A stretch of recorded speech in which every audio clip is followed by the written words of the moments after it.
The following week started with a phone call about a large property known as the Stearns property.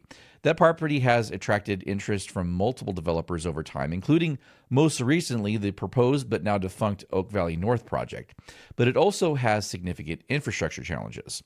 Conversations like that involve reviewing engineering information, understanding development constraints, and figuring out whether a project is even feasible before anything gets too far down the road. Later that same day, we were interviewing vendors for a technology project related to surveillance infrastructure in parks and public spaces. That kind of project requires evaluating equipment, software integration, privacy considerations, and cost. Immediately after that was our regular staff meeting with department heads. Those meetings are where we coordinate across departments so everyone understands what the organization is working on. Then we had a capital improvement program meeting, essentially reviewing infrastructure projects across the city: roads, drainage, facilities, utilities. These projects often take years to design and construct, so planning them properly requires constant updates. One example we discussed was the Cherry Valley Interchange project. And as you know, that project involves coordination with multiple agencies, including the county, regional transportation authorities, and Caltrans.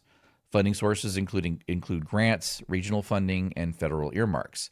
So managing a project like that means tracking engineering progress, right-of-way acquisitions, environmental requirements, and funding agreements all at the same time. And that's just one project. The next week included meetings related to environmental review for the Mesa Verde project. Environmental review is a legal process that ensures major projects evaluate impacts related to traffic, biology, cultural resources, air quality, and many other factors.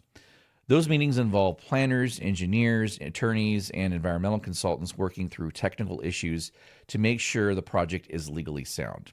The sequencing of approvals alone can become complicated because environmental documents, development agreements, and zoning changes all have to line up correctly before the city council considers them.